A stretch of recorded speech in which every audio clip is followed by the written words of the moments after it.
திராவிட முன்னேற்ற கழக அரசாங்கமும் சரி, முதலமைச்சரும் சரி, எடப்பாடி பழனிசாமி பேசியதனாலும், அமித்ஷா சென்னை வருவதனாலும் பயந்து போன திமுக அரசு டைரக்டர் ஜெனரல் ஆஃப் போலீஸை மாற்றி விட்டது.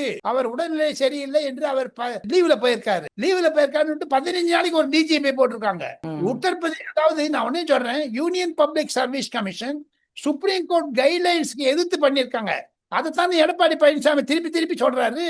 எங்களுக்கு ஒரு புது டிஜிபி, நிரந்தரமான டிஜிபி கொடுன்ட்டு. ஏன் அந்த வெங்கட்ராமனை மாத்தினான்னு டெல்லியில உலாவக்கூடிய அதிகாரிகளிடையே உலாவக்கூடிய செய்தி என்ன என்று கேட்டால், என்போர்ஸ்மெண்ட் டைரக்டரேட் லெட்டர் அதை சீஃப் மினிஸ்டர் காமிக்கும் பொழுது பத்திரிகைகளுக்கு லீக் செய்தார் என்ற ஒரு குற்றச்சாட்டு வேற இருக்கிறது, அவர் உடல்நிலையை தவிர.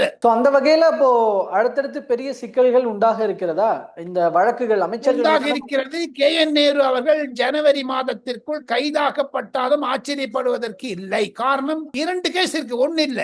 நீங்க எவ்வளவு தூரம் சொல்றீங்களே, எடப்பாடி பழனிசாமிக்கு list out ADMK general council சொன்னீங்களே, அண்ணாமலை நயினார் நாகேந்திரன் டெல்லி வந்த போது அமித்ஷா கூறியது அதுதான்.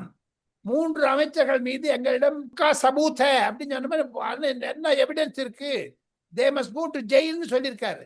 அதெல்லாம் 1-2-3 நாள் பண்ணுவாங்க பாருங்க. 3 அமைச்சர்கள்.